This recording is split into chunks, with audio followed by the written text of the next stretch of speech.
পরিস্থিতি এক মুহূর্তে ভারী হয়ে উঠল। বাতাস থেমে গেল, চারপাশ নিস্তব্ধ। তুরার চোখে পানি এসে জমল, গলা শুকিয়ে গেল। সে এক বড় ঢোক গিলে কাপা গলায় বলল, আমি শিহাবের সাথে যাব। রুদ্র ভাই, আমায় ছেড়ে দিন, আমি যাব না আপনার সাথে। রুদ্রের হাত নিস্তব্ধ হয়ে গেল, মুখের পেশিগুলো শক্ত হয়ে উঠল, চোখের ভেতর একটা দহন জ্বলে উঠল, যেন এক মুহূর্তেই সব ভেঙে চুরমার করে দিবে।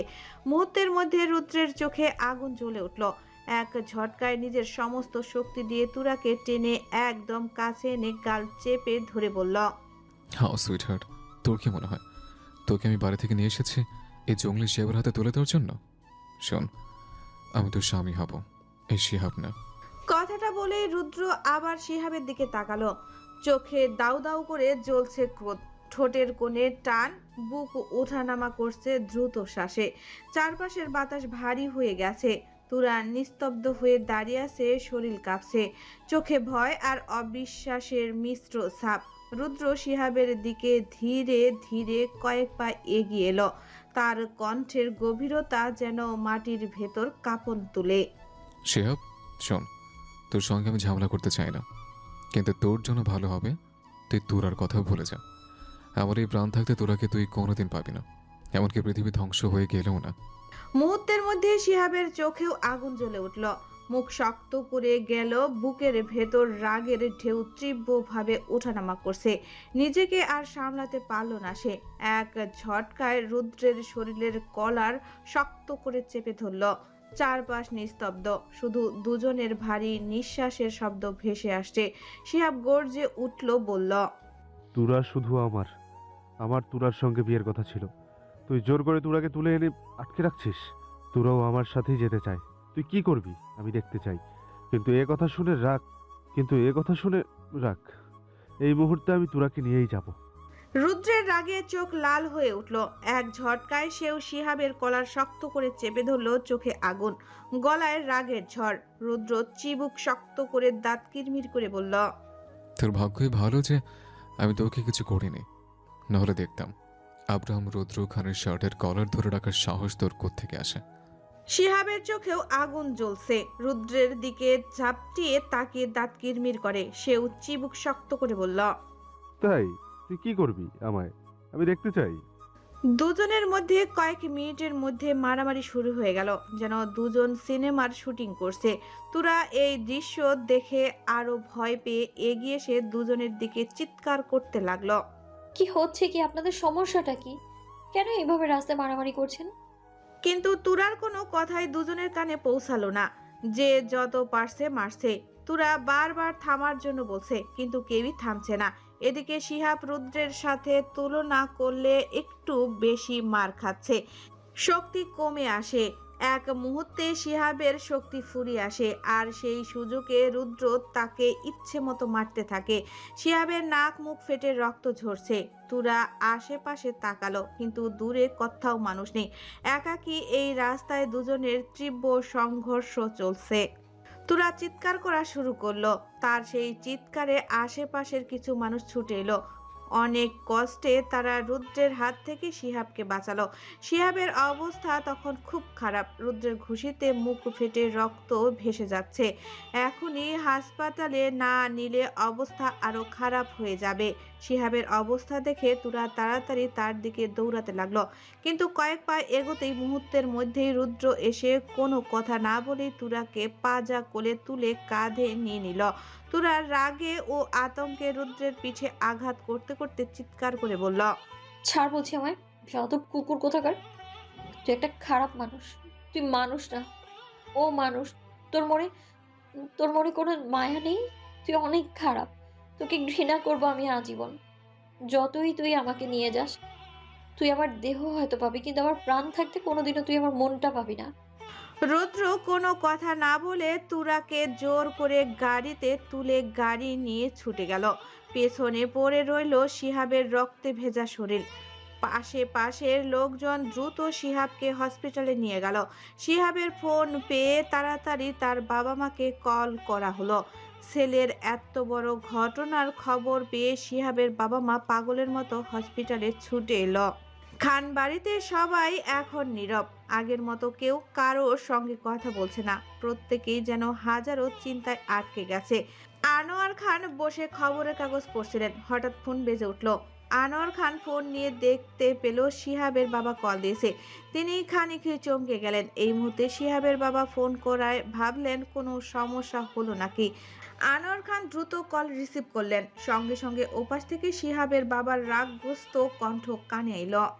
আনোয়ার খান, আপনার ছেলে করা কাজের ফল আপনার ছেলেকে ভোগ করতে হবে।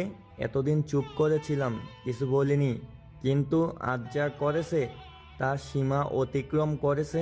আপনার ছেলেকে আমি ছাড়বো না। আনোয়ার খান ফোনের ওপাশে উত্তেজিত কণ্ঠ শুনে কাঁপতে কাঁপতে বললেন, কি হয়েছে শিহাব, ঠিক আছে তো? আর রৌদ্র কি করেছে? শিহাবের বাবা আনোয়ার খানের কাছে সব খুলে বললেন। সব কথা শুনে আনোয়ার খানের হাত থেকে ফোনটা পড়ে গেল। বুকে তীব্র ব্যথা শুরু হলো। বুকে হাত দিয়ে ধক করে তিনি ফ্লোরে পড়ে গেলেন। রোশনি খান, যিনি সিঁড়ি দিয়ে নামছিলেন, মুহূর্তের মধ্যে আনোয়ার খানের দিকে চোখ গেল। তিনি তাড়াতাড়ি দৌড়ে এসে ধরে বললেন, এ কি, আপনার কি হয়েছে? এইভাবে বসে আছেন কেন? আনোয়ার খান বড় বড় শ্বাস নিতে লাগলেন। আনোয়ার খানের অবস্থা দেখে রোশনি খান চিৎকার করতে লাগলেন। বাড়ির সকলেই চিৎকার শুনে একে একে বেরিয়ে এলেন। আনোয়ার খানের অবস্থা দেখে সবাই ভয় পেয়ে গেল, আর সে কান্না শুরু করে দিল। আয়ান আনোয়ার খানের বুকে হাত রেখে বলল, চাচা, তোমার কি বুকে ব্যথা করছে? কষ্ট হচ্ছে? আনোয়ার খান শ্বাস নিতে নিতে সব ঘটনা খুলে বললেন, যা শুনে সকলের অবস্থা আরো খারাপ হয়ে গেল। আনোয়ার খানের অবস্থা ধীরে ধীরে আরো খারাপ হতে লাগলো। তাড়াতাড়ি সবাই তাকে ধরে ইমার্জেন্সি হসপিটালে নিয়ে গেল। হসপিটালের কেবিনে আনোয়ার খানের পাশে সবাই বসে আছে। প্রত্যেকের মুখে চিন্তার ছাপ, কষ্টের ছাপ। আর সে কান্না করতে করতে চোখ ফুলিয়ে ফেলেছে। মুহূর্তেই আশিক খান চোখ মুখ শক্ত করে আয়ানের দিকে লক্ষ্য করে বললেন, আয়ান, তুই তো ভালো মানুষ। মারফতকারীদের চিনিস, যারা লোককে খুঁজে বের করে দেয়? তাদের সাথে তুই দেখা করতে পারবি? হ্যাঁ, কিন্তু কেন চাচা? আশিক খানের কণ্ঠে রাগ আর অস্থিরতায় বললেন, অনেক হয়েছে, আর চুপ করে থাকা যাবে না। রৌদ্র এবার খুব জোরে বেড়েছে। শিয়াবকে এমন মেরেছে যে এখন ভাইয়াও তার চিন্তায় হসপিটালে। আমরা আর বসে থেকে দেখব না। যেভাবেই হোক রৌদ্র আর তুরাকে খুঁজে বের করতে হবে, নইলে পরিস্থিতি আরও খারাপ হয়ে যাবে। আয়ানও ভাবলো চাচা ঠিক কথাই বলছে। এখন আর সময় নষ্ট করার টাইম নেই। রৌদ্রের বদমাশি এবার অতিরিক্ত হয়ে গেছে। আনোয়ার খানের অবস্থা, শিহাবের চরম আঘাত, সব কথা মিলে এখন সকলে এগিয়ে না এলে পরিস্থিতি আরো ভয়াবহ দিকে বাগড়াবে। এদিকে রুদ্র তুরাকে নিয়ে সোজা একটা পাহাড়ি জঙ্গলে প্রবেশ করলো। জঙ্গলের ভেতর দিয়ে গাড়ি ধীরে ধীরে এগোচ্ছে। তুরা চারপাশে তাকিয়ে ভয়ে পেল। জঙ্গলটা এতই ভয়ানক, হালকা অন্ধকার ও ঘন যে একবার দেখলেই যে কেউ কাঁপতে শুরু করবে। গাছপালার ছায়া, হঠাৎ হাওয়ার শব্দ, দূরে দূরে অচেনা আওয়াজ, সব মিলিয়ে তুরার মনে ভয়, অসহায়তার অনুভূতি আরো বেড়ে গেল। সে চেষ্টা করলো রুদ্রের দিকে তাকাতে, কিন্তু রুদ্রের চোখের অদ্ভুত এক কঠিন অভিব্যক্তি যা তুরাকে আরো ভয় দেখাচ্ছে। রুদ্র সোজা তুরাকে নিয়ে একটা ভবনের সামনে চলে আসলো। গাড়ি থামিয়ে কোনো কথা না ছাড়াই তুরাকে পাজা কোলে তুলে ভেতরে প্রবেশ করলো। ভেতরে এসে দেখে কাজী বসে আছে। রুদ্র তখনই তার গার্ডদের মেসেজ দিয়ে নির্দেশ দিয়েছে কাজীকে এনে রাখতে। রুদ্র তুরাকে নিয়ে কাজীর সামনে এসে পড়ল, হে কাজী, ফাস্ট ফাস্ট ফাস্ট বিয়ে পড়ান, আমার বংশধর আসতে দেরি হয়ে যাচ্ছে। তুরা রুদ্রের কথা শুনে কাজীর দিকে চোখ কপালে ভাঁজ করে বলল, কাজী ভাই, এ শালা মানুষটার হাত থেকে আমায় বাঁচান প্লিজ। এমন বিয়ে হবে না। মুহূর্তে রুদ্র তুরার দিকে চোখ পাকিয়ে তাকালো, আর তুরা সঙ্গে সঙ্গে চট করে বলল, এই তাকাস কেন? তোর মতো নষ্ট নোংরা পুরুষকে আমি বিয়ে করবো না একদমই। এত জোর কেন করছিস, বেয়াদব কোথাকার? আচ্ছা রুদ্র কুকুরের বাচ্চা, হরিণের শ্বশুর মশাই, ব্যাঙের নানা ভাই, শোন তো, তুই আমাকে কেন বিয়ে করতে চাইছিস? ভালোবেসে নাকি নিজের চাহিদার জন্য? কোনটা? কথাটা বলতেই তুরার বুক কেঁপে উঠল। রুদ্র যতই খারাপ হোক না কেন, এই মুহূর্তে তুরাকে শক্ত থাকতে হবে, দুর্বল হলে চলবে না। না হলে তার জীবন চিরদিনের জন্য এই নির্মম রুদ্রের সঙ্গে জড়িয়ে যাবে। রুদ্র তুরার এমন কথায় ঠোঁটে এক চিলতে মুচকি হাসি টেনে তুরার দিকে এগিয়ে এসে বলল, জানেমান, বিশ্বাস কর, তোকে আমার ভীষণ ভালো লাগে। কিন্তু এই ভালো লাগাকে ঠিক কী বলে আমি জানি না। শুধু এটুকু জানি, আমার এই জীবনে তোকে আমি চাই, শুধু তোকেই। মুহূর্তেই তুরার মুখে একটুখানি হাসি ফুটে উঠল, যে হাসির মানে তুরা ছাড়া আর কেউই জানে না। তুরা রুদ্রের চোখের দিকে তাকিয়ে নরম গলায় বলল, ওকে, আমি আপনাকে বিয়ে করব, তবে আমার একটা শর্ত আছে, সেটা মানতেই হবে আপনাকে। মুহূর্তেই রুদ্রের ঠোঁটে আনন্দের হাসি ছড়িয়ে বলল, বুকে হাত রেখে গলা একটু টেনে গভীর স্বরে বলল, আলহামদুলিল্লাহ, আমার জানেমান রাজি হয়েছে। তাহলে বল, কি করতে হবে আমাকে? আমি তোর জন্য আমার জান ছাড়া সব কিছু করতে পারবো। জান দিতে পারবো না, কারণ নিজের ইচ্ছে জান দেওয়া পাপ। জীবনে অনেক পাপ করেছে, কিন্তু এই পাপটাকে আমি সবচেয়ে সম্মানের মনে করি, তাই এই পাপটা করতে চাই না। বল আমার জানেমান, কি করতে হবে আমাকে? তুরা কোনো সময় নষ্ট না করে সঙ্গে সঙ্গে রুদ্রকে বলে ফেললো তার সেই শর্ত। আর তুরার মুখ থেকে পুরো কথাগুলো শোনার পর রুদ্রের চোখ যেন কপালে উঠে গেল, মুখের রং মুহূর্তেই ফ্যাকাশে হয়ে গেল, বিস্ময়ের সঙ্গে মিশে গেল হালকা আতঙ্ক। তার ঠোঁটের হাসিটা যেন কোথাও হারিয়ে গেল এক নিমিষে। চোখের দৃষ্টিতে ফুটে উঠল একরাশ অবিশ্বাস।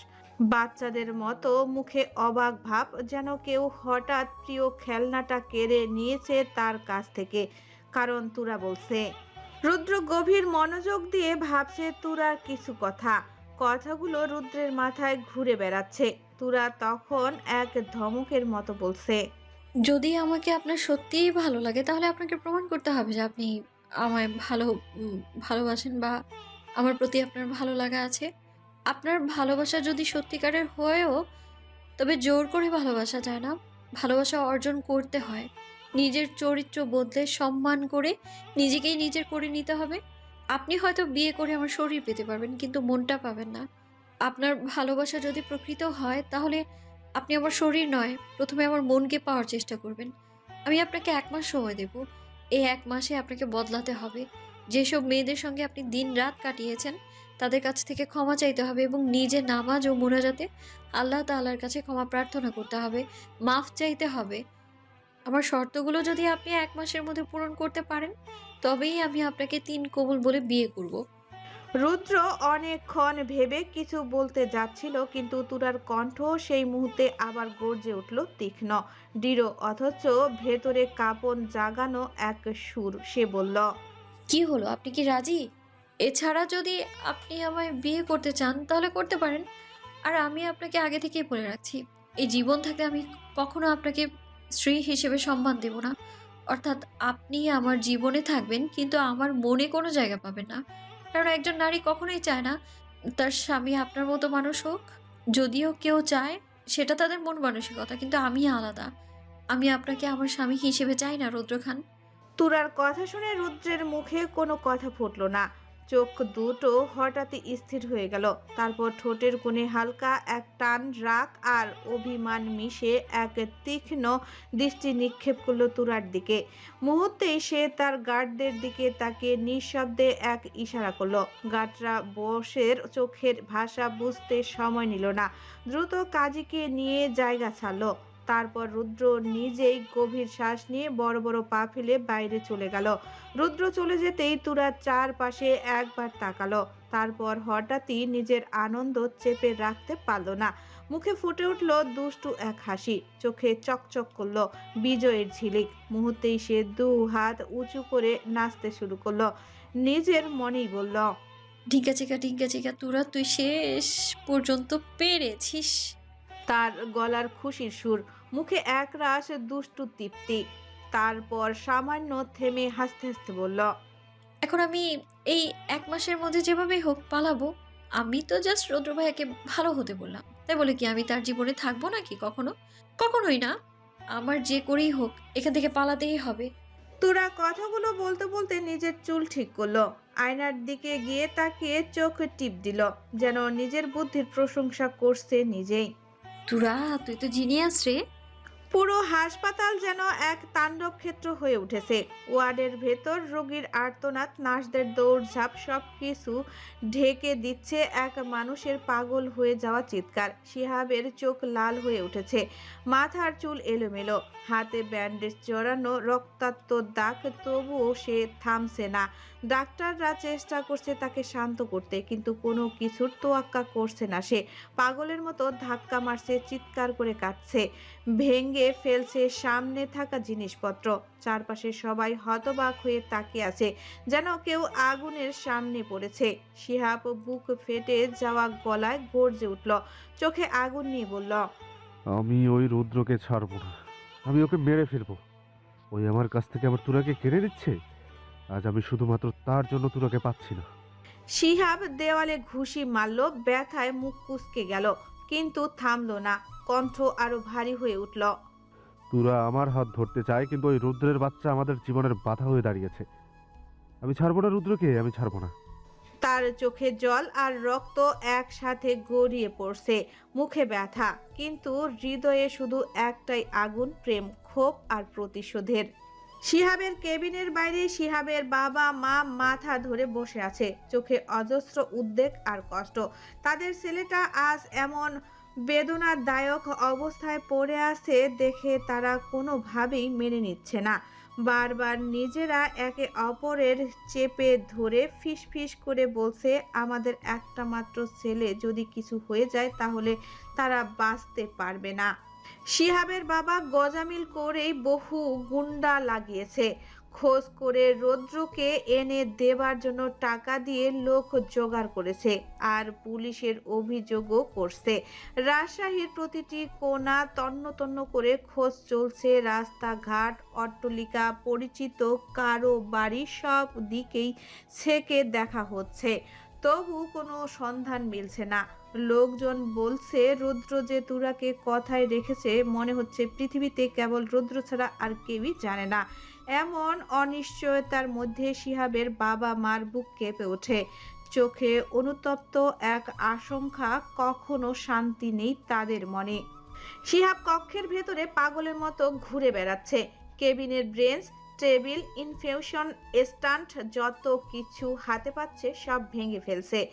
ঔষধের বোতল লড়িয়ে পড়ছে, পত্রিকা ছড়িয়ে ছিটিয়ে যাচ্ছে, নিজের চুল আঁকড়ে ধরে বারবার নিজের কানে ধাক্কার মতো বলে উঠছে, ছাড়বো না, আমি রুদ্রকে ছাড়বো না, আমি ওর শেষ দেখে নেব।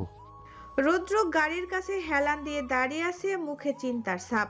তখন বাড়ি থেকে সোজা এসে নদীর পাড়ে নেমেছে, রাস্তায় গাড়ি থামিয়ে গাড়ির সাথে হেলান দিয়ে দাঁড়িয়ে আছে। রুদ্রের পাশে একজন গার্ডসও দাঁড়িয়ে আছে। রুদ্রকে উদ্বিগ দেখে গার্ড এগিয়ে এসে বিনিময়পূর্বক কণ্ঠে বলল, বস, যদি কিছু মনে না করেন আমি একটু কথা বলবো। ম্যাম যা বললেন আসলে খারাপ কিছু বলেননি। ম্যামের কথাগুলো যদি আপনার কাছে গ্রহণযোগ্য মনে হয় তাহলে আপনারও ভালো হবে। আপনি ম্যামকেও পেয়ে যাবেন। পৃথিবীর সব নারী এক নয়, কারো স্বপ্ন থাকে, ইচ্ছে থাকে একজন ভালো স্বামী পেতে। ম্যামেরও তেমন একটা আশা আছে, তাই ম্যাম চাইছেন আপনি সব ছেড়ে দিয়ে ম্যামের মনের মতো হওয়ার চেষ্টা করুন। আর এত কথা বলার জন্য আমি দুঃখিত, ভালো মনে হলো তাই আপনাকে বলতে হলো।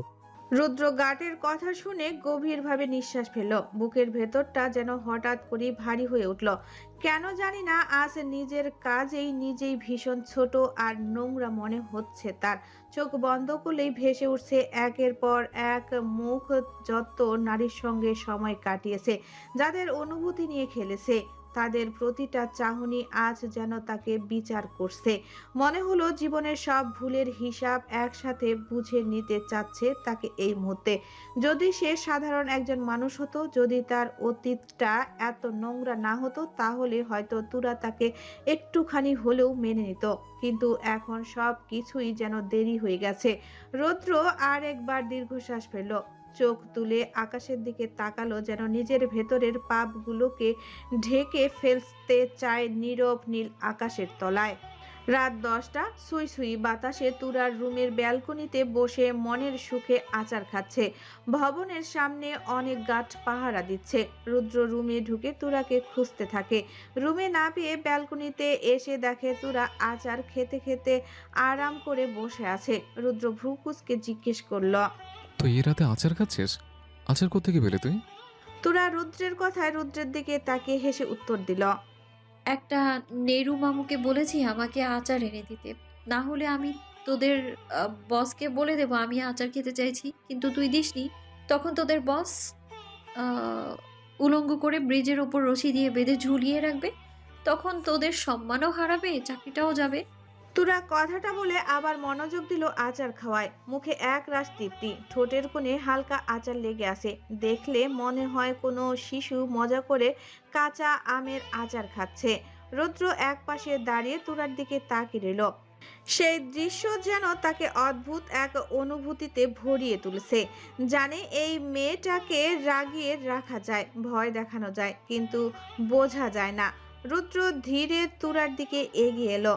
গলায় অজানা কোমলতা ভেসে উঠল। তোরা? তুরা রুদ্রের কোমল স্বরে চমকে উঠে মাথা ঘুরিয়ে তার দিকে তাকালো। রুদ্রের চোখে আর সেই আগুন নেই, নেই অহংকার বা রাগ। একটা শান্ত নরম দৃষ্টি তুরার দিকে নিবদ্ধ হয়ে আছে। সেই দৃষ্টিতে যেন কোনো কথা নেই, অথচ তুরার বুকের ভেতর কেমন জানি এক মুহূর্তেই থেমে গেল সবকিছু। সে চুপ করে রুদ্রের দিকে তাকিয়ে রইল, যেন বুঝতে চেষ্টা করছে এই মানুষটা হঠাৎ এমন করে তাকিয়ে আছে কেন। তুরা এখনো নিজের ভাবনার ভেতরে ডুবে আছে। রুদ্র সেই শান্ত চোখের দৃষ্টি যেন তার মনের ভেতরে ঢুকে বসে আছে। ঠিক তখনই রুদ্র এক হাত বাড়িয়ে তুরার ঠোঁটের কোণে লেগে থাকা আচারের দাগটা আলতো করে মুছে দিল। তুরা মুহূর্তেই চমকে উঠল, বুকের ভেতর ধক করে উঠল কিছু একটা। রুদ্রের আঙ্গুলের ছোঁয়া বিদ্যুৎ চমকের মতো কাঁপিয়ে দিল তুরার শরীর। সে কিছু বলার আগেই রুদ্র তুরার কানের কাছে মুখ নিয়ে গিয়ে খুব নিচু গলায় নরম অথচ গভীর স্বরে বলল, তোরা, আমি যদি তোর সব শর্তে মেনে চলি তাহলে কি তুই আমার হবি? তুরা স্থির হয়ে গেল, চোখের পাতা কাঁপছে, বুকের ভেতর ঢেউ খেলছে অজানা অনুভূতি। কিন্তু মুখে কোনো কথা নেই, শুধু নিঃশব্দ নীরবতা। আর রৌদ্রের নিঃশ্বাসের উষ্ণতা তার গালে ছুঁয়ে যাচ্ছে। রুদ্র তুরার চোখের দিকে তাকিয়ে রইল। সেই দৃষ্টিতে কোনো আগুন নেই, শুধু এক অদ্ভুত কোমলতা, এক অচেনা আবেগের পরশ।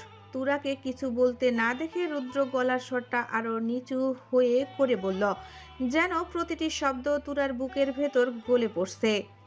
কি হলো জান, বল না একবার। আমি যদি সব ছেড়ে দিই তুই কি আমার হবি? তুরা চমকে উঠল। রুদ্রের গরম নিঃশ্বাস তার গালের পাশে ছুঁয়ে যাচ্ছে। শরীরটা এক অচেনা শিহরণ বয়ে গেল। সে বুঝতে পারছে না কি বলবে। এই তো কিছুদিন আগেও রুদ্র তার জীবনের সবচেয়ে ভয়ঙ্কর মানুষ ছিল, আর সব শর্ত দিয়েছিল সে নিজেকে বাঁচার জন্য। অথচ আজকে এই মানুষটার কণ্ঠে যেন এক অন্যরকম টান। তুরা নিজের ভেতরে লড়ছে, মাথায় যুক্তি, হৃদয়ে অজানা টানাপোড়েন। অবশেষে নিজের অজান্তেই সে রুদ্রের দিকে তাকালো, চোখে একটু ভয়, একটু কৌতূহল, আর খুব সামান্য কোমলতা মিশে আছে। এক মুহূর্তেই দ্বিধার পর তুরা নিঃশব্দে হ্যাঁ সূচক মাথা নাড়ল। রুদ্রের ঠোঁটে এক মুহূর্তে মুচকি হাসি ফুটে উঠল। সে আলতো করে তুরার গাল টেনে দিয়ে তুরার মুখে নরম করে ফু দিল, যেন ভালোবাসার ছোঁয়া নয়, কোনো প্রতিশ্রুতির ইঙ্গিত। তারপর আর কিছু না বলে ধীরে ধীরে পেছন ফিরে রুম ছেড়ে চলে গেল। তুরা স্থির হয়ে বসে রইল, সবকিছু যেন তার মাথার উপর দিয়ে চলে গেল। মনটা অদ্ভুত ভিজে উঠল। একটু আগে কি হলো? কেন রুদ্রর এমন শান্ত দৃষ্টি তাকে এতটা বিচলিত করলো তা সে বুঝতেও পারছে না। তার বুকের ভেতর হঠাৎ করেই এক অজানা ঢেউ উঠছে, শরীরে অচেনা শিহরণ বয়ে যাচ্ছে, যা সে নিজের সাথেও পরিচয় করতে পারছে না। রাতটা নিস্তব্ধ, চারিদিক জুড়ে শুধু পাখির কিচিরমিচির ডাক। মাঝে মাঝে দূর থেকে ভেসে আসে জঙ্গলের পশুদের হুংকার।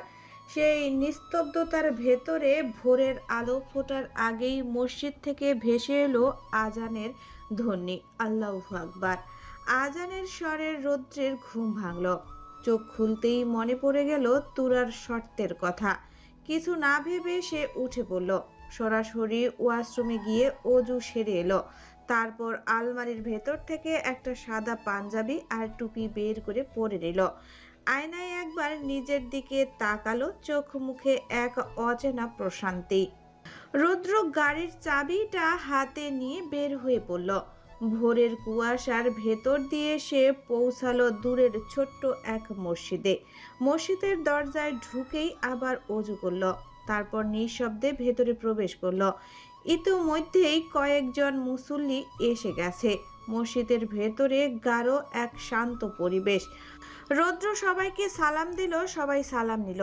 একজন ইমানদার বয়সী লোক রুদ্রের দিকে তাকিয়ে হেসে বললেন, তুমি কে বাবা? আগে তো কখনো দেখিনি। রুদ্র বিনীত গলায় উত্তর দিল। আসলে চাচা, আমি নতুন, তাই হয়তো চিনতে পারিনি। লোকটা স্নিগ্ধ হেসে বললেন, আচ্ছা, ভালোই করছো বাবা, নামাজে আসছো, সেটাই বড় কথা। সবাই নামাজে দাঁড়িয়ে পড়ল। রুদ্র চুপচাপ কাতারের জায়গা করে নিল। ইমাম যখন কোরআনের আয়াত তেলাওয়াত করতে শুরু করলেন, তখন রুদ্র মনোযোগ দিয়ে প্রতিটি শব্দ শুনছে। আয়াতের প্রতিটি ধ্বনি যেন তার হৃদয়ের গভীরে গিয়ে পাচ্ছে। চোখ বন্ধ করলে মনে হচ্ছে প্রতিটি বাক্যের মাঝেই তুরার মুখে ভেসে উঠছে শান্ত, নিষ্পাপ, অথচ কত দৃঢ় সেই দৃষ্টি। নামাজ শেষ হলো, সবাই দোয়ার জন্য হাত তুলল। রুদ্র দু হাত তুলে হাতের দিকে তাকালো। চোখের কোণে জমে থাকা জল ঝাপসা করে দিল সবকিছু।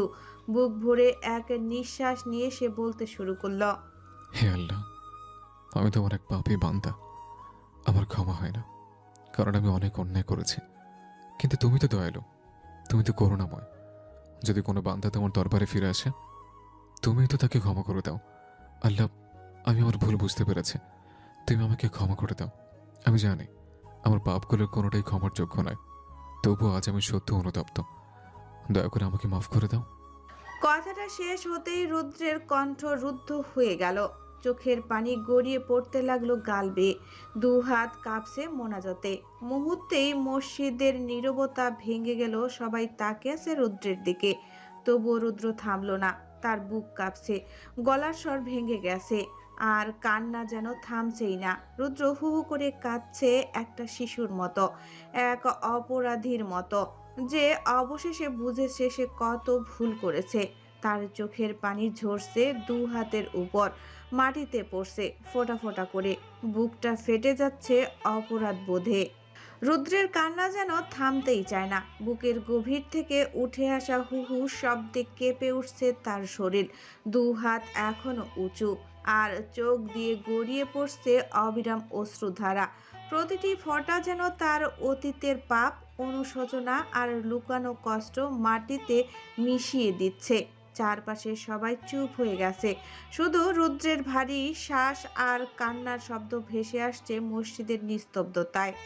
অনেকক্ষণ পর ধীরে ধীরে রুদ্র হাত নামালো, ঠোঁটে ফিস ফিস করে শেষ দোয়া করলো। তারপর কপালে হাত রেখে মাথা নিচু করলো, যেন নিজের ভেতরে কিছু ভেঙে পড়ছে, আবার নতুন কিছু জন্ম নিচ্ছে।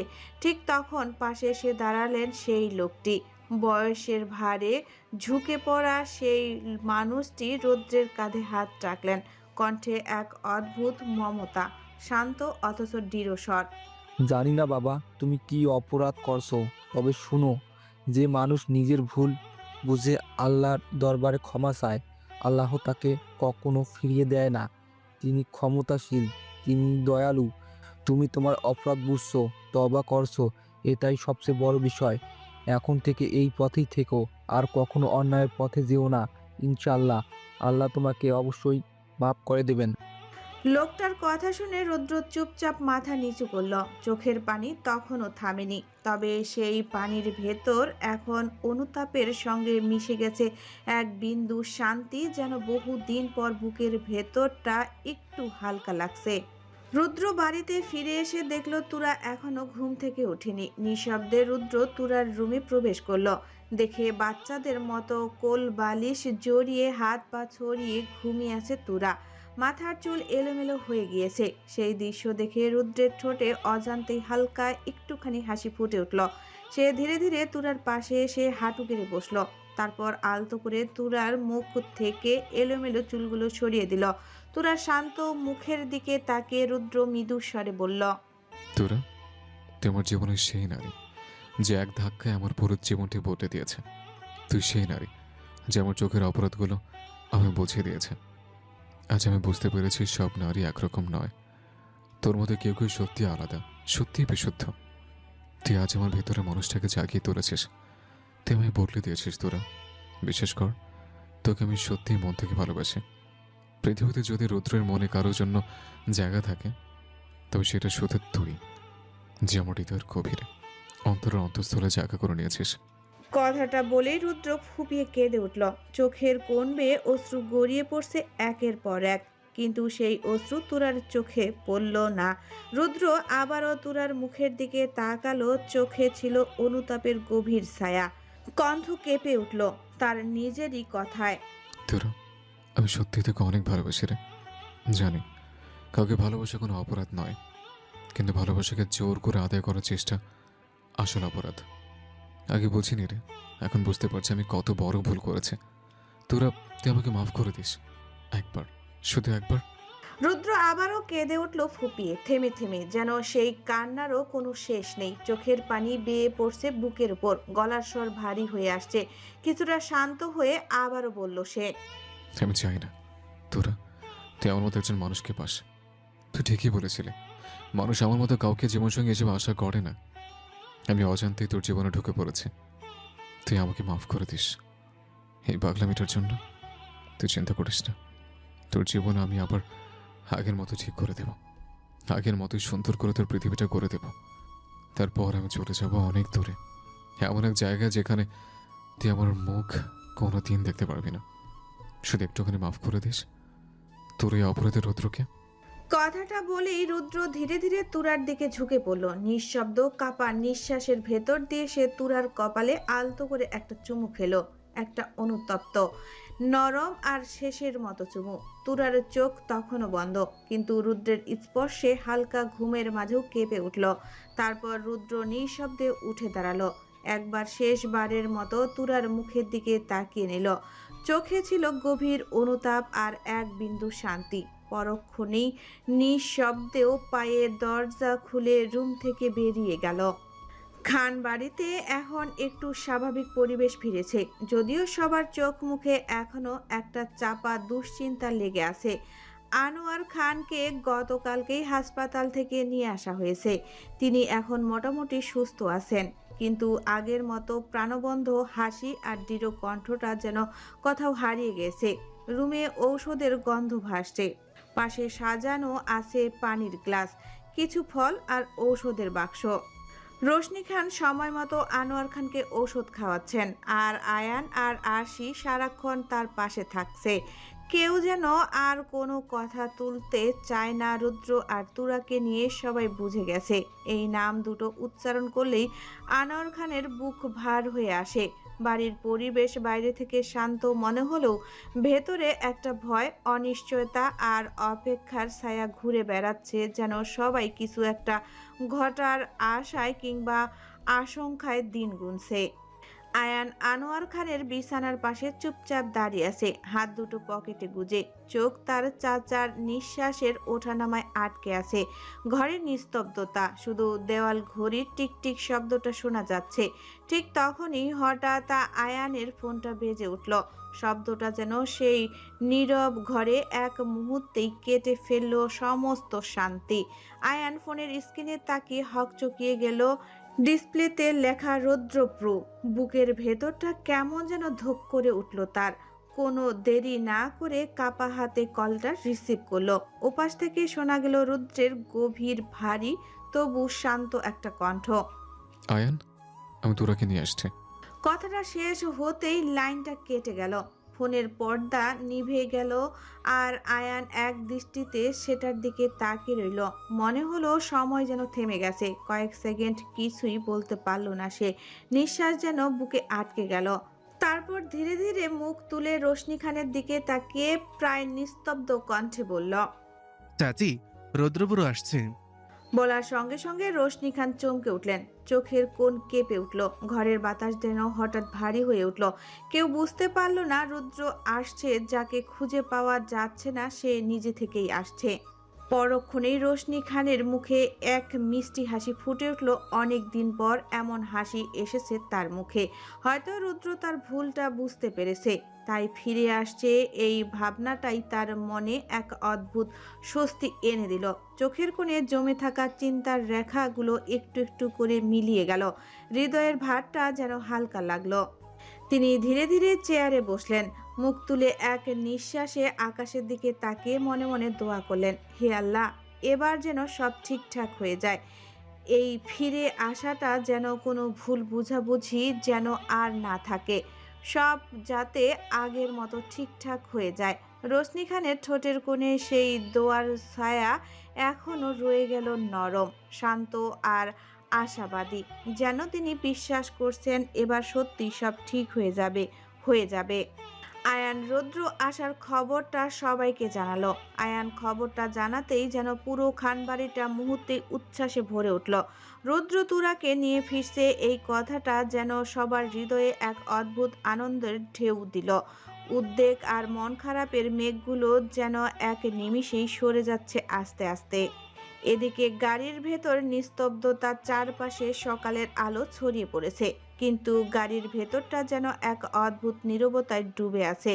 তুরা পাশে বসে রুদ্রের দিকে তাকিয়ে আছে, বারবার চোখের কোণ দিয়ে নিঃশব্দে ওর মনটা অস্থির হয়ে উঠছে। বুঝতে পারছি না রুদ্র হঠাৎ এত শান্ত কেন, আর কথায় নিয়ে যাচ্ছে তাকে। রুদ্রের মুখে আজ কোনো রাগ নেই আগের সেই ঝড়ো স্বভাবটা, বরং তার চোখে এখন একরকম স্থিরতা, কেমন যেন শান্ত এক মানুষ যে হয়তো পৃথিবীর সব কিছু ছেড়ে দিয়ে শুধু নিজেকে বদলে নিতে চায়। তুরা শুধু তাকিয়ে আছে। গাড়ির ভেতর নীরবতা যেন আরো ভারী হয়ে উঠেছে। বেশ কিছুক্ষণ চুপ থেকে অবশেষে তুরা ধীর গলায় বলল, রুদ্র ভাইয়া, কোথায় নিয়ে যাচ্ছেন আমায়? রুদ্রের কণ্ঠ এবার শান্ত, ঠান্ডা, অথচ গভীরতায় ভরা। তোর জায়গায় তোকে ফিরিয়ে দিতে। তুরা কপাল কুঁচকে তাকালো, বিভ্রান্ত স্বরে বলল, মানে? রুদ্র মুখ না ঘুরিয়ে বলল, চুপ করে থাক, গেলে দেখতে পারবি। গাড়ির জানালা দিয়ে আলো ছায়া একে একে তুরার মুখে পড়ছে। সে বোঝার চেষ্টা করছে রুদ্রের চোখের এমন কি আছে, রাগ, অনুশোচনা, নাকি এক অদ্ভুত প্রশান্তি। রুদ্রকে আজ কেমন যেন অন্যরকম লাগছে, শান্ত, ভদ্র, যেন পৃথিবীর কোনো কিছুর প্রতি আর তার আকর্ষণ নেই। তুরার বুকের ভেতর কেমন এক অজানা ভয় জেগে উঠেছে, অথচ সেই ভয়টাও অদ্ভুতভাবে শান্ত। গাড়ির সামনে ছুটে চলছে, আর রাস্তার বাঁকে বাঁকে হাওয়া কেবল তাদের নীরবতা ভাঙছে। আর তুরার মনে বারবার ঘুরে ফিরে রুদ্রের সেই কথা, তোর জায়গায় তোকে ফিরে দিতে। অনেক ঘন্টা দীর্ঘ পথ পাড়ি দেওয়ার পর অবশেষে রুদ্রের গাড়ি এসে থামলো খানবাড়ির সামনে। গাড়ির জানালা দিয়ে পরিচিত বিশাল গেট, বাগানের সবুজ গাছপালা আর উঁচু বারান্দা দেখে তুরার চোখ বিস্ময়ে বড় হয়ে গেল। যেন বিশ্বাসই করতে পারছে না রুদ্র তাকে নিজের বাড়িতে নিয়ে এসেছে। তার বুকের ভেতর একরাশ কৌতূহল, ভয় আর অবিশ্বাস একসাথে জমে উঠেছে। রুদ্র গাড়ি থেকে নেমে ডোরের পাশে এসে দাঁড়ালো। কপালের সামনে দিয়ে হাওয়া বইছে, কিন্তু তার মুখে এখন একদম নির্ভার শান্তি। সে গাড়ির ডোরের দিকে ফিরে তুরার দিকে তাকে হালকা গলায় বলল, কি হলো, নামছিস না কেন? তুরা হতভম্ব হয়ে কিছুক্ষণ চুপ করে রইল, তারপর নিঃশব্দে রৌদ্রের মুখের দিকে তাকালো, যেন উত্তর খুঁজে বেড়াচ্ছে তার চোখে।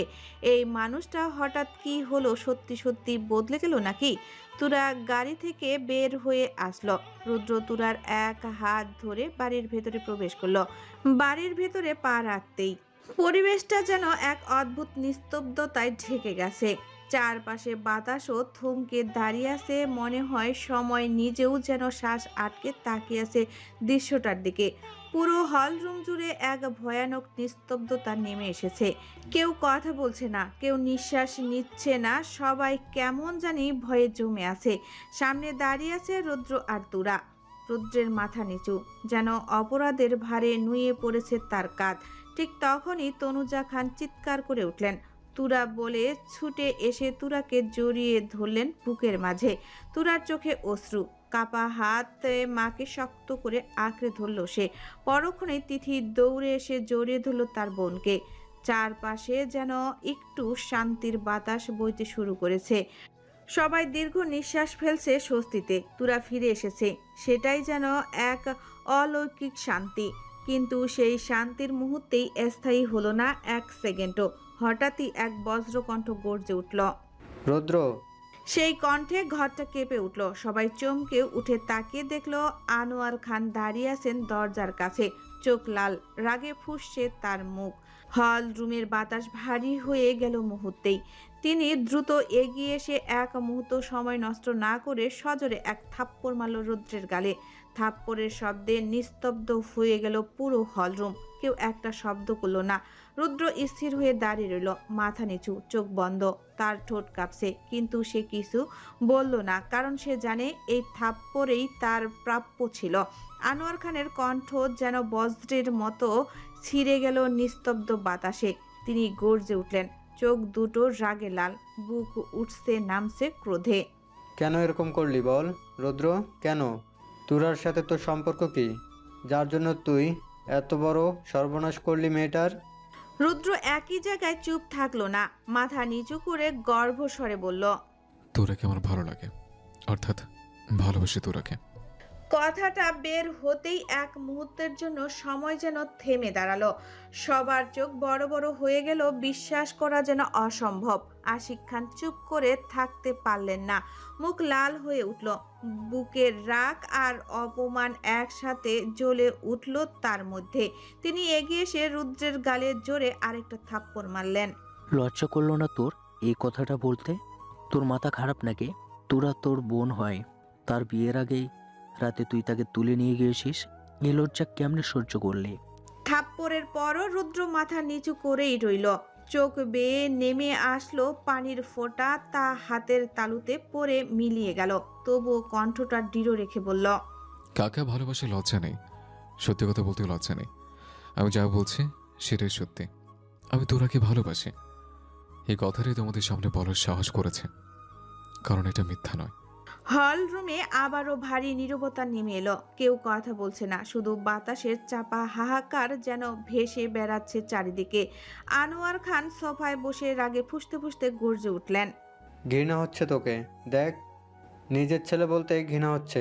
তুই আমার সন্তান, এই ভাবনাটাই এখন অভিশাপ মনে হয়। এবার রুদ্র মাথা নিচু করে রইল না, ধীরে ধীরে মাথা তুলল, চোখ মেলে তাকালো সরাসরি আনোয়ার খানের দিকে। সেই চোখে ছিল না প্রতিবাদ, ছিল কেবল অনুতাপ আর অপরাধ বোধের গভীর ভাব। নীরবে পা বাড়িয়ে এগিয়ে এলো সে, সবার সামনে গিয়ে আনোয়ার খানের সামনে গিয়ে হাঁটু গেড়ে বসে পড়ল। পুরো হলরুম নিস্তব্ধ, কেউ একটা শব্দ পর্যন্ত করলো না। তুরা অবাক চোখে তাকিয়ে আছে। বুকের ভেতর হঠাৎ যেন কিছু একটা মোচড় দিয়ে উঠল। তীব্র এক যন্ত্রণা ছড়িয়ে পড়ল শরীরের প্রতিটি কোণায়। কেন এমন অনুভূতি হচ্ছে সে নিজেও জানে না। রুদ্রের কণ্ঠে একরাশ ভাঙ্গা বেদনা, মুখে ক্লান্তির ছায়া, চোখ দুটো গভীর অপরাধ বোধে ভরা, কিন্তু তার ভেতর একটা সত্যিকারের ভালোবাসার অগ্নিশিখা এখনো টিকে আছে। রুদ্র আনোয়ার খানের দিকে তাকিয়ে ধীরে কাঁপা গলায় বলল, বাবা, আমি বলি না তুমি আমাকে নিয়ে গর্ব করো, কারণ আমি সত্যিই তোমার ছেলে হিসেবে যোগ্য না। কিন্তু বাবা, তুমি এটুকু বিশ্বাস করো, আমি সত্যিই তোরাকে ভালোবাসি। আমি জানি না কেন আমি ওকে নিয়ে গেলাম। হয়তো আমার ভালোবাসাটা পাগলামিতে পরিণত হয়েছিল, যা আমি তখন বুঝিনি যে আসলে। রুদ্র একটু থেমে তুরার দিকে তাকালো, চোখে একরাশ অপরাধ, তবু তার ভেতর নিঃস্বার্থ অনুশোচনার কোমল ছোঁয়া। সেই দৃষ্টির ভেতর দিয়ে যেন সব কথা বলে দিল যা মুখে আর বলা সম্ভব নয়। তারপর নিচু গলায় শেষ কথাটা বলল, ভালোবাসা জোর করে হয় না।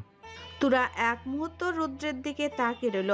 তার চোখে ছিল এক অদ্ভুত মিশ্র অনুভূতি, রাগ, কষ্ট, আবার কোথাও গভীর মায়াও। কিন্তু সেই দৃষ্টি বেশিক্ষণ টিকল না। পরক্ষণেই তুরা মুখ ফিরিয়ে নিল, যেন নিজের ভেতরের ঝড়টা রুদ্রকে বুঝে না ফেলা। আনোয়ার খান স্থির হয়ে বসে আছেন, মুখে কোনো কথা নেই। চারপাশ এখনো নিস্তব্ধ, কিন্তু তার নীরবতা যেন কোনো কথার চেয়েও ভারী। চোখের কোণে কঠোরতা, অথচ বুকের ভেতরে দহন। রুদ্রের বলা প্রতিটা শব্দ তার ভেতরের পিতৃত্বকে কাঁপিয়ে দিচ্ছে। রুদ্র ধীরে আবার মুখ তুলে আনোয়ার খানের দিকে তাকালো, গলার স্বর ভারী হয়ে গেল। বাবা, আমি জানি আমি ক্ষমার যোগ্য নই, কিন্তু অপরাধ করলে ক্ষমা চাওয়াটাই সবচেয়ে বড় কাজ। তাই আমি বলছি, পারলে আমাকে মাফ করো। শেষ কথাটুকু বলেই রুদ্রের ঠোঁট কেঁপে উঠল, মাথা নিচু করল সে, যেন পৃথিবীর সব বোঝা তার কাঁধে চেপে আছে। অজান্তেই চোখ থেকে টুপটুপ করে কয়েক ফোঁটা অশ্রু মেঝেতে পড়ল। সেই অশ্রু যেন নিস্তব্ধতার বুক চিরে শব্দ তুলল। আনোয়ার খান তখনও নীরব, তার চোখের গভীরে একরাশ হতাশা আর অব্যক্ত কষ্ট জমে আছে। কেউ যেন বুঝতে পারছে না তিনি রাগে নাকি বেদনায় চুপ করে আছে। চারপাশের পরিস্থিতি সবাই নিঃশব্দ, শুধু রুদ্রের কণ্ঠই ভেসে আসছে ভারী হয়ে। রুদ্র ধীরে ধীরে উঠে দাঁড়ালো, তার মুখটা ফ্যাকাশে, চোখ দুটো লাল হয়ে আছে কান্না চেপে রাখার চেষ্টায়। সেই ধীরে আশিক খানের সামনে এসে হাত জোর করলো, গলা কেঁপে উঠল তার কথায়। কাকা, তুমি আমাকে মাফ করে দিও। তখন আমি নিজের মনের সাথে লড়াই করতে পারিনি, তাই পাগলামিটা করে ফেলেছিলাম। তখন বুঝিনি ভালোবাসা কখনো জোর করে পাওয়া যায় না। আমি ভাবতাম তোরাকে শক্তি দিয়ে নিজের করে নেব, কিন্তু তোরে আমাকে শিখিয়েছে ভুলটা আসলে আমার কথায় যে। রুদ্র হঠাৎ থেমে গেল, চোখ তুলে আবারও তাকালো তুরার দিকে। দুজনের দৃষ্টি এক মুহূর্তের জন্য মিলল। চোখে চোখ মিলতেই তুরা আবারও চোখ নামিয়ে নিল, মুখে কোনো শব্দ নেই। রুদ্র তুরার দিকে তাকিয়ে নিঃশব্দে বলল, ভালোবাসা কাউকে জোর করে নিজের করে নেওয়া নয়, ভালোবাসা নিজেকে বদলে সম্মান দিয়ে গড়ে তুলে নিতে হয়। কথাটা বলে রুদ্র মাথা নিচু করে নিল, যেন নিজের বলা প্রতিটা শব্দেই নিজের দোষটা আরো গভীরভাবে অনুভব করছে। ঘরটায় আবারও নেমে এলো ভারী নীরবতা, আর সেই নীরবতা যেন প্রত্যেকের হৃদয়ের ভেতর ঢেউ তুলে গেল। রুদ্র নিঃশব্দে চোখের পানি ফেলতে লাগলো, সেই চোখের পানি কেউ দেখার আগে আলতো করে মুছে নিয়ে বড় বড় শ্বাস নিল। হঠাৎ সবার দিকে চোখ ঘুরিয়ে গভীর অভিব্যক্তিতে রুদ্র বলল, আমি অপরাধ করেছি, সে অপরাধের প্রায়শ্চিত্ত করব। আমি আজ আব্রাহাম রুদ্র খান সকলের সামনে বলছি, আমি তোরাকে শিয়াবের হাতে তুলে দেব। কথাটা বলতেই রুদ্রের বুকের ভেতর যেন মোচড় দিয়ে উঠল, ধরণী জুড়ে ফুপিয়ে উঠল। রুদ্রের এই সাহসী সিদ্ধান্তে সবাই অবাক হয়ে তার দিকে তাকালো। তুরাও চমকে চোখ বড় করে রুদ্রের দিকে তাকালো। রুদ্রের কথা শুনে আরিফুল খান মুহূর্তেই কপালে ভাঁজ নিয়ে বলল, সিহাব কি এখন তোরাকে বিয়ে করতে চাইবে? তুই সিহাবকে মেরেছিস, আর সিহাব এখন হাসপাতালে। সিহাবের বাবা মা কি এখনো তোরাকে মেনে নেবেন? রুদ্র কিছুক্ষণ চুপ থেকে গভীর শ্বাস নিয়ে কণ্ঠে দৃঢ়তা রেখে বলল, আমি শিয়াবকে বলবো, আমি রাজি করাবো। সেটা সবই আমার উপর ছেড়ে দাও। তোমরা তোরার বিয়ের সব ব্যবস্থা করে ফেলো। কথাটা বলতে রুদ্র চোখের পানি আড়াল করে বড় বড় পা ফেলে বাড়ি থেকে বেরিয়ে গেল। পুরো হল রুমটা মুহূর্তেই নিস্তব্ধ হয়ে গেল। সবাই হতবাক হয়ে একে অপরের দিকে তাকিয়ে রইল। তুরাও সব কিছু ভুলে বরফের মতো জমে দাঁড়িয়ে রইল, হৃদয়ের এক অজানা উত্তেজনা আর ভয়। মনে হচ্ছিল যেন সময় থমকে গেছে, চারপাশে সবকিছুই ক্ষণিকের জন্য নিশ্চুপ হয়ে গেছে। রুদ্র তখন বাড়ি থেকে বেরিয়ে সোজা হসপিটালে আসে। সে ভালো মতো জানে না শিহাব কোন হসপিটালে ভর্তি। অনেক খুঁজে বহু হাসপাতাল ঘুরে অবশেষে একটা হসপিটালে এসে সে জানতে পারে একজন রোগী শিহাব নামে আছে এখানে। রুদ্র শিহাবের কক্ষের নাম্বার জেনে ধীরে ধীরে সেই দিকে এগোতে লাগলো। প্রতিটি ধাপের সাথে তার হৃদয় আরো ভারী হয়ে উঠছে, যেন প্রত্যেকটি কদমে সে তুরাকে হারানোর ভীতি অনুভব করছে। তার চোখের কোণে অজান্তেই নরম পানি জমে আছে। মনে মনে কেবল একটাই প্রার্থনা, শিহাব যেন কোনো ক্রমেই রুদ্রকে ভুল না বুঝে। রুদ্র শিহাবের কক্ষের সামনে এসে আচমকা মুখোমুখি হলেন শিহাবের বাবার সঙ্গে। শিহাবের বাবা রুদ্রকে দেখে রাগে কষ্টে মুহূর্তে রুদ্রের শার্টের কলার চেপে ধরে বললেন, তুই তাও হসপিটালে, তোকে খুঁজেই পাওয়া যাচ্ছে না। এখন নিচ থেকে এসেছিস, আমার ছেলেকে কতটুক মেরে কতটা খারাপ অবস্থা করেছিস তা দেখতে। রুদ্র শিহাবের বাবার এমন আচরণে অবাক হলো না, কারণ সে যা করেছে তার পরিণতি এটাই হওয়ার কথা। গলাটুকু শুকিয়ে গিয়েছে, হৃদয়ে এক ধরনের ক্ষত, কিন্তু সে এখন রাগ উস্কে তুলতে চায় না, বরং শান্ত করে বিষয়টা বোঝানোর চেষ্টা করতে চায়। রুদ্র ধীর কণ্ঠে নিজের দোষ স্বীকার করার আগ্রহে কাঁপতি হাতে অল্প করে বাড়িয়ে একটু নম্রভাবে বলল, আঙ্কেল প্লিজ, আপনি শান্ত হন, আগে আমার কথা শুনুন। শিহাবের বাবা আরো তেতে উঠলেন, চোখে রাগের আগুন, হাতে শক্ত করা আহরণ। তিনি চিৎকার করে জবাব দিলেন, কি শান্ত হব? হ্যাঁ, তোকে আমি ছাড়বো না। তোকে আমি জেলের ভাত খাইয়ে ছাড়বো। রুদ্র ধীরে খানিকটা কাঁপতি কণ্ঠে বলল, আঙ্কেল, আমি এখানে কোনো ঝামেলা করতে আসিনি। আর আপনি আমাকে যা করবেন সেটা পরে দেখবেন, কিন্তু এখন আমি একটু শিহাবের সাথে দেখা করতে চাই। রুদ্র অনেক কষ্টে শিহাবের বাবার কাছেও মাপ চেয়ে শিহাবের বাবাকে হালকা শান্ত করলো। তারপর অনুমতি পেয়ে ধীরে ধীরে শিহাবের কক্ষের ভেতরে প্রবেশ করলো। আর ভেতরে আসতেই আচমকা ঘটে গেল আরেক বিপদ। রুদ্র যেন সবার সাথে লড়ছে, কারণ ভেতরে বাতাসের প্রতিটি স্পন্দন যেন হঠাৎ বরফ ঠান্ডা হয়ে গেছে। চারপাশের সমস্ত শব্দ, সমস্ত গতি এক অদৃশ্য প্রাচীরে ধাক্কা খেয়ে থমকে দাঁড়িয়েছে। মনে হচ্ছে এই মহাবিশ্বের কোনো এক গোপন সুইচ হঠাৎ বন্ধ হয়ে গেছে। কেবল পরিবেশ নয়, সেই নীরবতার ভারে সময় নিজেও যেন নিঃশ্বাস নিতে ভুলে গেছে। যেন কোনো এক মন্ত্র বলে এই মুহূর্তটি পৃথিবীর জীবন প্রহার থেকে বিচ্ছিন্ন হয়ে শুধু একা দাঁড়িয়ে আছে। রুদ্রের হাত থেকে টপ টপ করে রক্ত ঝরছে, তবুও সে দাঁতে দাঁত চেপে স্থিরভাবে দাঁড়িয়ে আছে। ঠিক তার সামনেই শিহাব ক্রোধে ফুঁসছে, যেন একটি জ্বলন্ত অগ্নিকুণ্ড। কিছুক্ষণ আগে রুদ্র যখন ঘরে প্রবেশ করে, শিহাব তাকে দেখে মুহূর্তেই আগুনের মতো জ্বলে ওঠে। কোনো কিছু চিন্তা না করে সে রুদ্রকে আঘাত করা শুরু করে, যেন বহুদিনের জমে থাকা প্রতিশোধ চরিতার্থ করছে। অবাক করার বিষয় হলো, রুদ্র একটি বারের জন্য শিহাবের গায়ে হাত তোলেনি। সে শুধু মার খেয়েছে এবং শান্তভাবে বোঝানোর চেষ্টা করছে, কিন্তু শিহাব সে কথার কর্ণপাত করেনি। এক পর্যায়ে শিহাবের প্রবল ধাক্কায় রুদ্র ছিটকে মেঝেতে পড়ে যায়। দুর্ভাগ্যবশত তার হাত গিয়ে লাগে ডাস্টবিনের ফেলে রাখা ভাঙা কাচের টুকরোগুলোর উপর। তীক্ষ্ণ কয়েকটি কাচের অংশ তার হাতের তালুতে বিঁধে যায়। শিহাব আবারও রুদ্রকে মারতে উদ্যুক্ত হলো। ঠিক তখনই রুদ্র দ্রুত বলে উঠল, ভাই আমার, শান্ত হ। আমি এখানে কোনো ঝামেলা করতে আসিনি। তোর জীবনটা আমি যেমন এলোমেলো করে দিয়েছিলাম, ঠিক সেইভাবেই সব কিছু আগের মতো গুছিয়ে দেব।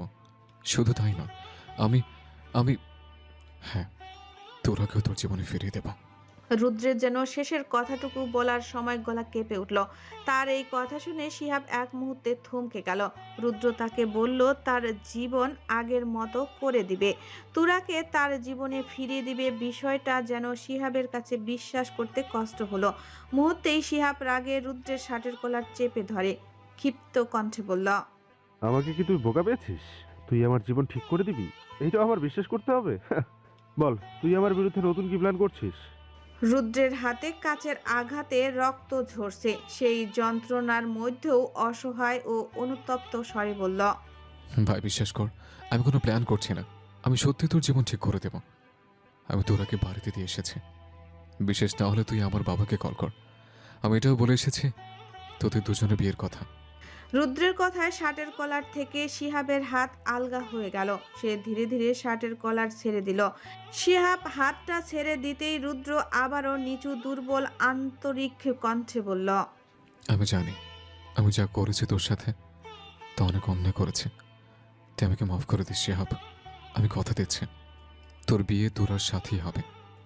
আমি আর আসবো না তোদের মাঝে, চলে যাবো অনেক দূরে। পারলে তুই আমাকে মাফ করে দিস। আর হ্যাঁ, তোরাকে ভালো রাখিস। এইখানে তোরার কোনো অপরাধ নেই। তোরা আমাকে ঘৃণা করে, তোরা তোকে চায়। তাই আমি তোর কাছে অনুরোধ করব, এই সব বিষয় নিয়ে কখনো তোরাকে কোনো কথা বলবি না। তোরা অনেক ভালো মেয়ে। তোরাকে পেলে তুই সত্যিই ভাগ্যবান হবি। আমি তোদের জন্য সবসময় দোয়া করব। আসি রে এখন। কথাটা বলেই রুদ্র চলে যেতে উদ্যক্ত হলো। ঠিক সেই মুহূর্তে শিহাব তার হাত ধরে আগের চেয়ে শান্ত কিন্তু দৃঢ় কণ্ঠে বলল, দাঁড়া, তুই আমার সাথে খারাপ কাজ করেছিস, তার জন্য আমি তোকে সাজা দিয়েছি। তাই বলে আমি এতটাই পাষাণ নই যে তোকে আমি এই রক্তাক্ত হাতে যেতে দেব। সন্ধ্যা ঘনিয়ে আসে। ধীরে ধীরে রাস্তাটা আর শহরের প্রতিটা কোণায় আলো জ্বলে উঠছে। চারপাশের এই কৃত্রিম আলো যেন ঘরের ভেতরে চাপা উত্তেজনার বিপরীতে এক শান্ত ও স্বাভাবিক জীবনযাত্রার ইঙ্গিত দিচ্ছে। হলরুমে সকলেই তখন চিন্তিত মুখে বসে আছে। সবার চোখে মুখে গভীর উদ্বেগের ছাপ, কারণ রুদ্র এখনো ফিরেনি। সকলের এই চিন্তা ভাবনার মাঝেই সদর দরজা দিয়ে হলরুমে প্রবেশ করলো রুদ্র। রুদ্রকে দেখেই সকলে তাৎক্ষণিক দাঁড়িয়ে গেল। রুদ্রের মুখে মারের স্পষ্ট ছাপ। এক দেখাতেই বোঝা যাচ্ছে কেউ তাকে আঘাত করেছে। আবার হাতে ব্যান্ডেজ দেখে সবাই অবাক ও স্তব্ধ হয়ে গেল। রুদ্রের মা রোশনি খানের কলিজা যেন শুকিয়ে গেল। মুহূর্তেই তিনি দৌড়ে এসে রুদ্রের দু গালে হাত দিয়ে অস্থির, উদ্বিগ্ন ও ব্যাকুল স্বরে বলল, তোর কি হয়েছে বাবা? তোর এই অবস্থা কে করেছে? আর হাতে ব্যান্ডেজ কিসের? হাত কাটলো কিভাবে? ঠিক সেই মুহূর্তে সিঁড়ি দিয়ে নামলো তুরা। রুদ্রের এমন অবস্থা দেখে তুরার বুকটা হঠাৎ ধড়ফড় করে উঠল। তুরা নিচে নামতেই রুদ্র এক পলক তার দিকে তাকালো, তারপর আবার রোশনি খানের উদ্দেশ্যে বলল, কিছু হয়নি মম, এটা আমার পাপের সাজা। চিন্তা করো না, আমি ঠিক আছি। তারপর আবার বাড়ির সকল পুরুষের উদ্দেশ্যে বলল, তোমরা সবাই তোরার বিয়ের ব্যবস্থা করো। শিহাব তোরাকে বিয়ে করবে, আমি বলে এসেছি। তাই যা করার তাড়াতাড়ি করো। কথাটা বলে রুদ্র নিজের রুমের দিকে যেতে উদ্যক্ত হলো। আবার হঠাৎ কি মনে করে যেন থমকে দাঁড়িয়ে গেল এবং সকলের উদ্দেশ্যে বলল, আর হ্যাঁ, আমি থাকবো না বিয়েতে। আমার মতো মানুষের এই বিয়েতে থাকার মুখ নেই। তাই সবাইকে আমি বলে রাখছি, আমি সুইজারল্যান্ডে ফিরে যাচ্ছি। আমি আজ রাতেই সব ব্যবস্থা করে রাখবো। কথাটা বলে রুদ্র এক মিনিটও দেরি করলো না। বড় বড় পা ফেলে সিঁড়ি দিয়ে নিজের রুমে চলে গেল। আসলে রুদ্র জানে সে এই বিয়েতে থাকতে পারবে না। তার ভেতরের দুর্বার ভালোবাসা তাকে আবার বাধা দেবে। তুরাকে অন্য কারো হাতে দেওয়া তার পক্ষে অসম্ভব। এই বিয়েতে থাকলে হয়তো তার পুরনো পাগলামি আবারও জেগে উঠবে, কারণ তুরাকে সে সত্যি ভালোবাসে, সম্ভবত নিজের জীবনের চেয়েও বেশি। আর ঠিক এই কারণেই নিজের সেই তীব্র ভালোবাসার কোরবানি দিয়ে তুরার ভালোবাসার জন্য সে এত বড় এবং কঠিন সিদ্ধান্তটি নিয়েছে। সুইজারল্যান্ডে ফিরে যাওয়াটা তার জন্য পালানো নয়, বরং ভালোবাসার এক চরম আত্মত্যাগ। রুদ্রের প্রস্থানের পর হলরুমের সেই মুহূর্তটা যেন এক ভারী নীরবতার চাদরে মুড়ে গেল। বাড়ির সকলে হতভম্ব হয়ে কিছুক্ষণ সেখানে দাঁড়িয়ে রইল বা বসে থাকলো। কারো মুখে কোনো কথা সরল না, যেন তারা সবাই একটি নাটকের শেষ দৃশ্যের আকস্মিকতায় নিস্তব্ধ। উপস্থিত সকলের মধ্যে আনোয়ার খানের অবস্থান ছিল সবচেয়ে করুণ। ছেলেকে তিনি বাইরে যতই কড়া আর রূঢ়ভাবে দেখান না কেন, ভেতর থেকে তিনি ছেলেকে প্রচণ্ড ভালোবাসেন। ছেলের রক্তাক্ত মুখ আর তার উপর এই চিরতরে চলে যাওয়ার ঘোষণা, সব মিলিয়ে আনোয়ার খানের চোখ থেকে কয়েক ফোঁটা অশ্রু গড়িয়ে পড়ল, যা তার চাপা বেদনা প্রকাশ করছে। অন্যদিকে রুদ্রের সুইজারল্যান্ডে ফিরে যাওয়ার কথা শুনে তুরার বুকেও এক অজানা ব্যথা মুচড়ে উঠল। যদিও রুদ্রের প্রতি তার এক ধরনের ক্ষোভ বা দূরত্ব আছে, তবুও তার এই চূড়ান্ত বিদায়ের সিদ্ধান্তে তুরা কেন যেন গভীর খারাপ লাগা অনুভব করলো। রুদ্র চলে যাবে এই চিন্তাটা তার কাছে কেমন যেন অস্বাভাবিক মনে হলো। আর দাঁড়িয়ে থাকতে পারল না রোশনি খান। ছেলের এই করুণ অবস্থা আর বিদায়ের খবরে তার মায়ের হৃদয় ভেঙে খান খান হয়ে গেল। তিনি শাড়ির আঁচলে মুখ গুজে হাউমাউ করে কেঁদে উঠলেন।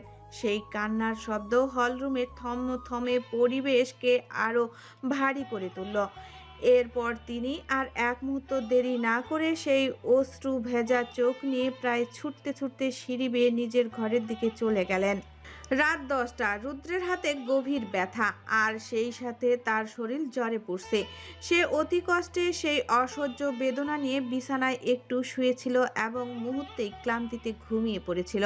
কিন্তু সেই ঘুমের মধ্যেই জ্বর বেড়েছে। রুদ্র অসহনীয় যন্ত্রণায় বিছানায় ছটফট করছে। অন্যদিকে তুরার চোখে একটুকু ঘুম নেই। কেন যেন চোখ বন্ধ করলেই কেবল রুদ্রের মুখটাই বারবার ভেসে উঠছে। আর রুদ্র চলে যাবে এই ভাবনায় তার বুকটা খালি কেঁপে উঠছে। হঠাৎ তুরার নিজের অজান্তেই বিছানা ছেড়ে উঠে দাঁড়ালো। রুম থেকে বের হলো। টিপ টিপ পায়ে এগিয়ে এসে দাঁড়ালো রুদ্রের রুমের দরজার সামনে। তুরা নিজেও জানে না ঠিক কী কারণে সে এখানে এসেছে। তুরার দরজায় হালকা ধাক্কা দিতেই সেটি খুলে গেল। দরজা খোলা দেখে তুরা অবাক হলো, তার মানে রুদ্র দরজা খোলা রেখেই ঘুমিয়ে পড়েছে। তুরা টিপ টিপ করে রুমে প্রবেশ করলো। ঘরে ঢুকতেই দেখলো রুদ্র বিছানায় শুয়ে অস্বাভাবিকভাবে ছটফট করছে। রুদ্রকে এমন করতে দেখে তুরা মুহূর্তেই তার কাছে ছুটে গেল এবং ভয়ে ভয়ে তার শরীরে স্পর্শ করলো। স্পর্শ করতেই তুরা চমকে উঠল এবং ভয়ে হালকা দূরে ছিটকে গেল। রুদ্রের শরীর যেন জ্বরে আগুনের মতো পুড়ছে, এত তীব্র তাপ। মনে হলো যেন শরীরে চাল দিলে তাতেই খই ফুটে যাবে।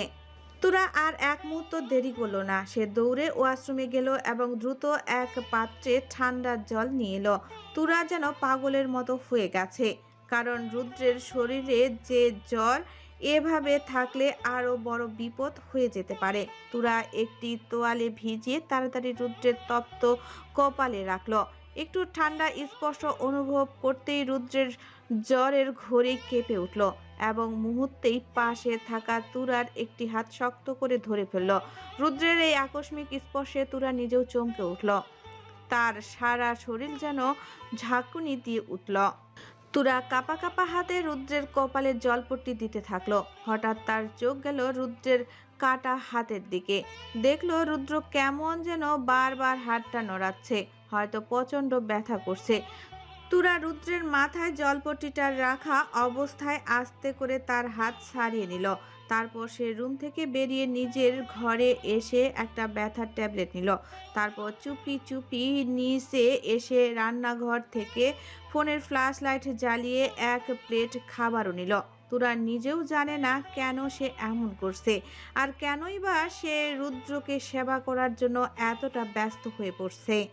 তুরা সাবধানে এক প্লেট খাবার এবং ব্যথার ট্যাবলেট নিয়ে রুদ্রের রুমে প্রবেশ করলো। ঘরে এসে সে গভীর চিন্তায় পড়ে গেল। এত জ্বরের ঘরে থাকা রুদ্রকে এখন সে কিভাবে ডাকবে? আর ব্যথার ট্যাবলেট খাওয়াতে গেলে তো আগে তাকে ভাত খাওয়াতে হবে। রুদ্র তো কিছুই খায়নি। শুধু রুদ্র কেন, আজকের দিনে এই বাড়ির কেউই দুশ্চিন্তায় ঠিকমতো ভাত মুখে তুলেনি। এই পরিস্থিতিতে রুদ্রকে জাগানো বা খাওয়ানো দুটোই যেন তার কাছে কঠিন পরীক্ষা মনে হলো। তুরা কি করবে এখন? বাড়ির কাউকে ডাক দেবে? কিন্তু এত ধকল যাওয়ার পর হয়তো সবাই গভীর ঘুমে আচ্ছন্ন। অনেক কিছু ভেবে তুরা একটি লম্বা শ্বাস নিল। সে খাবারের প্লেটটি পাশে রেখে রুদ্রের পাশে এসে বসলো। আলতো করে নম্র ও মৃদু স্বরে ডাক দিল,